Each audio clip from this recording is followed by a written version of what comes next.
చేసుకుంటున్న తాజా రాజకీయ పరిణామాలు ఉత్కంఠ రేపుతున్నాయి. ఈ నేపథ్యంలో మాజీ ఎమ్మెల్యే ఎస్వీఎస్ఎన్ వర్మ తన నియోజకవర్గ ముఖ్య కార్యకర్తలతో ప్రత్యేకంగా సమావేశమయ్యారు. అనంతరం ఆయన మాట్లాడుతూ తన రాజకీయ ప్రస్థానం, పార్టీ తీసుకున్న నిర్ణయాలపై వివరిస్తూ తీవ్ర భావోద్వేగానికి లోనయ్యారు.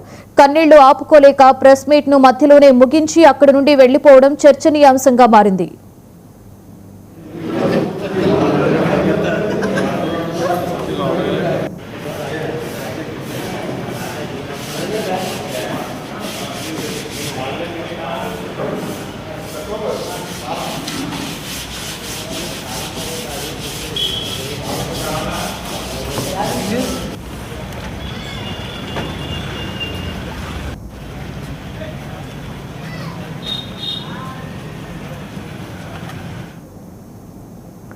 పార్టీ పట్ల తనకున్న నిబద్ధతను చాటుకుంటూ అధిష్టానం ఏ నిర్ణయం తీసుకున్నా తాను శిరసావహించి కట్టుబడి ఉంటానని వర్మ స్పష్టం చేశారు. తాను ఎప్పుడూ పార్టీకి వ్యతిరేకంగా పనిచేయలేదని, క్రమశిక్షణ కలిగిన కార్యకర్తగా బాధ్యతలు నిర్వర్తించారని ఆయన భావోద్వేగంతో వివరించారు.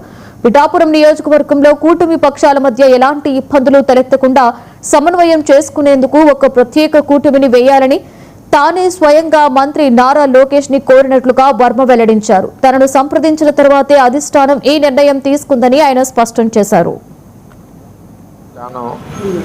ఏ నిర్ణయం తీసుకుంటే ఆ నిర్ణయానికి కట్టుబడి ఉంటాం. అది పిఠాపురం ప్రజలందరికీ తెలుసు. నిర్ణయం పార్టీకి నిలబడాలన్నారు, మనం నిలబడ్డాం. పార్టీకి ఎప్పుడు కూడా వ్యతిరేకంగా కానీ పార్టీ బలోపేతానికి పనిచేసాను తప్పితే వేరే. రెండవది, మీరు అడిగిన ప్రశ్నకి నేను ఆల్రెడీ మన లోకేష్ గారిని కలిశాను. లోకేష్ గారితో డిస్కస్ చేసాం.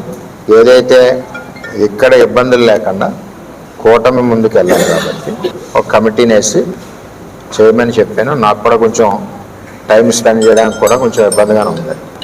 చేయండి, నేను కూడా ఒక్కడిని కూడా చేయలేకపోతున్నానని చెప్పడం జరిగింది. దాని ప్రకారమే ఈరోజు ఆ ప్రకటన వచ్చింది. పార్టీ నాతో సంప్రదించిన తర్వాతే లోకేష్ గారు ఆ ప్రకటన వచ్చే ముందు కూడా నాకు పల్లా శ్రీని గారు, నారాయణ గారు ఫోన్ చేసి చెప్పారు. చెప్పిన దాని ప్రకారం జరిగింది. పార్టీ సమీకరణాల సమయంలో కొన్ని రకాలుగా ఆలోచన చేస్తుంటారు. ఆ ఆలోచనకి ఎప్పుడు కూడా అనుగుణంగా పిఠాపురం తెలుగుదేశం పార్టీ కేంద్ర పార్టీ అధ్యక్షుల ఆదేశాలకు అనుగుణంగా